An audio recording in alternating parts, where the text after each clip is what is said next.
So within each landing page, you will often see a form which is embedded within the page, so you can enter your data and receive maybe newsletters or emails you can subscribe to that on that page, or you can download a collateral or whatever purpose that it can serve.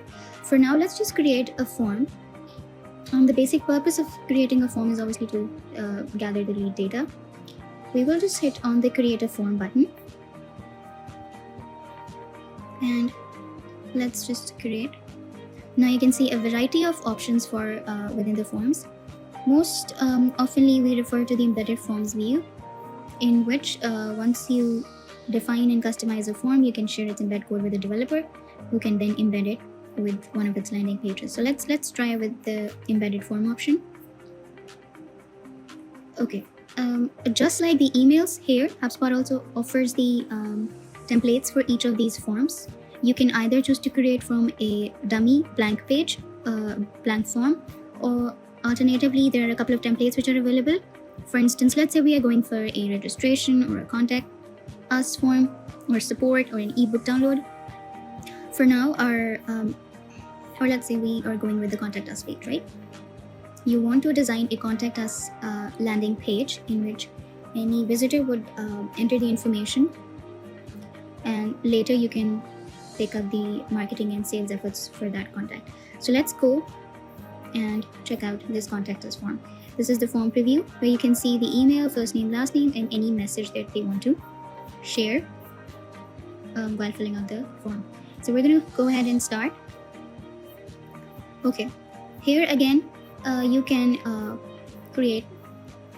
You already have a template, but you can customize it as well. As we've already seen that the email here, along with the email address, we have a couple of other options on the form submissions, and it is a normal convention to have fewer fields in the form, because as people are more prompt towards fulfilling out the forms with short fields or a smaller number of fields, it encourages them to make a submission. For now, here you can see a static against the email, which actually refers that the email is a mandatory field here.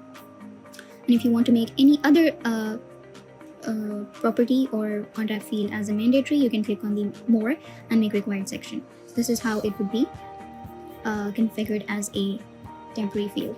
For now, we want the visitor to add their first name, last name, and email as mandatory fields. Now let's say I want to add a few more fields. This is a contact us form, and we just want to gather the information about the company name as well. So here you can see the existing properties. I can drag, drop it here, and I can see that this is visible here. Let's just drag, drop it. I want the message option to be at the very bottom of the page. Okay, again, we would want to make this a required field as well. If you want to change the label for any of the field, you can obviously do that. Any placeholder text, that is just the help text. Enter the company name. So this is how it would be appearing as a grayed out portion before the visitor starts filling out the information on it. If there is another default value for any field that you want to enter, you can obviously do that. We are not going to categorize any default information for any of our fields. So let's hit this. So I have customized some of the properties here, and this form is now designed. You can see a submit button here as well. If you want to change the label for that, you can obviously click on this and make changes accordingly. Once you have defined the fields, you can go on with the next steps. Now we want to make sure that once someone submits the form, where do we want to redirect them? If you just want to display a simple thank you message on the same page with the following text, you can obviously do that. In addition to this, if you want to redirect to another thank you page, another web page that you want to show your visitor, you can do that, but it is important to give the URL for that external page as well. So currently we will just be going with the display thank you message. Now, any visitor who submits out the form will be existing in our HubSpot contacts, and we just want to set their stage as a lead. This is the contact us form, so we want to put them as a lead. If it's going to be a subscribe form, then you can obviously set the lead lifecycle to the subscriber as well. These are the couple of other settings if you want to edit them. With the form fields, now we will move on to the style and preview option. Within HubSpot, we have a couple of options for customizing these fields. Let's say we want a very clean and sleek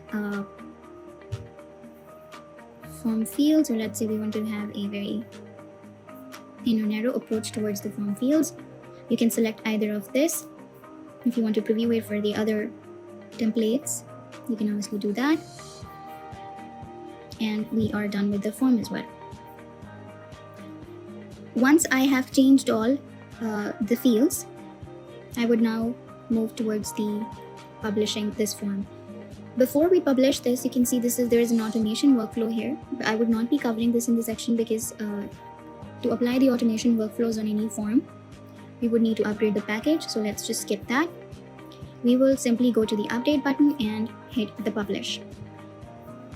Once we hit publish, you would be able to see the embed code.